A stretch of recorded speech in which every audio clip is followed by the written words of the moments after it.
Alors, un de mes amis a mentionné ces petits films d'horreur sur Hulu. Et tu sais que j'aime être effrayé parce que je suis un gros homme. Alors, évidemment, je les ai regardés. Ils sont si mauvais. Environ 90% sont ridiculement pas effrayants et ils ont absolument aucun sens. Je vais passer par parler de deux des courts-métrages et vous dire les parties stupides de chacun d'eux.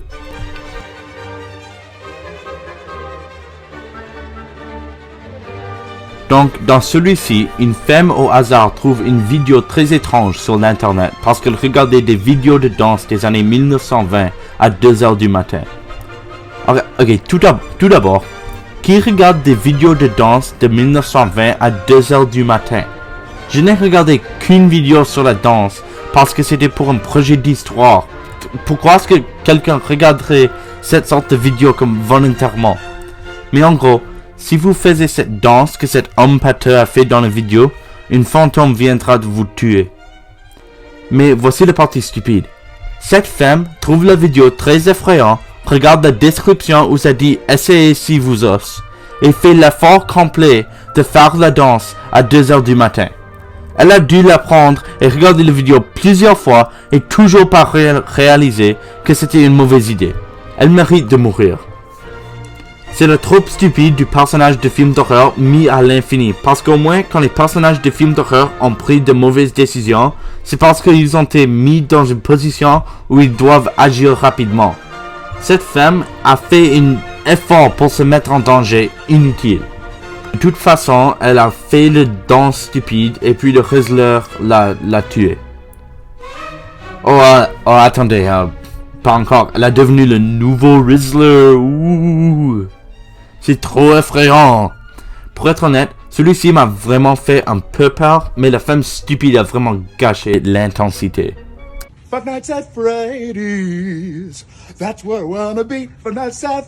Donc l'autre a au moins me fait un peu peur, mais celui-là était juste complètement stupide.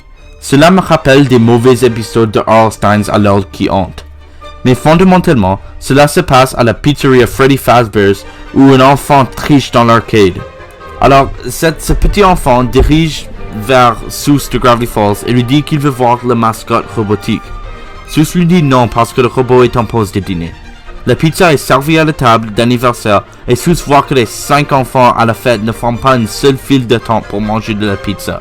Alors naturellement, Seuss donne un coup de poing à l'enfant et passe à l'action et évite la désorganisation de la pizza. Alors l'enfant montre comment il a je sais pas comment il a volé les clés de Seuss quand il est passé et il active le robot. Ok. Maintenant, vous penserez que les personnes dans le restaurant entendraient le robot parler et danser et chanter. Mais non, le garçon d'anniversaire n'est pas à la table d'anniversaire pour manger sa pizza d'anniversaire. Alors après ça, le robot lui attire pour lui donner un câlin. Et puis il le prend et son visage tombe et c'est comme un visage tout effrayant. Mais je comprends pas ça, car pourquoi est-ce que le visage va tomber si c'est comme la même visage? Mais alors Seuss voit cela et passe à l'action, mais il est trop tard car l'enfant a été avalé entier. Et je sais très bien que la bouche de l'ours n'était pas assez large pour l'avaler. Je veux juste dire que ce court-métrage m'a fait rire à cause de la pure stupidité de celui-ci. Et il y a tellement de trous dans l'histoire.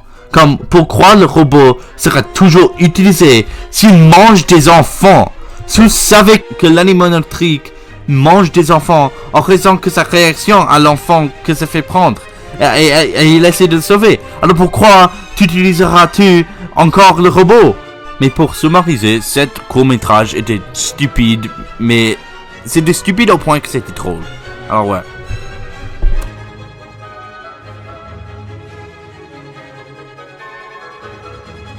Bref, nous avons traversé toute une épreuve avoir vécu ces films horribles. Bien que je sois heureux que les grandes entreprises donnent aux petits studios indépendants une chance à créer quelque chose de valeur de production décente, je pense qu'ils doivent absolument les vérifier avant de les diffuser au public, car certains d'entre eux sont en fait ridiculement mauvais.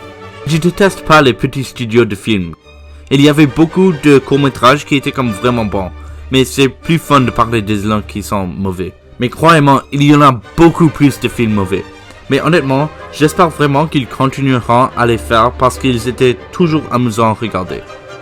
D'accord, alors ça c'est la fin des vidéos, je vous verrai.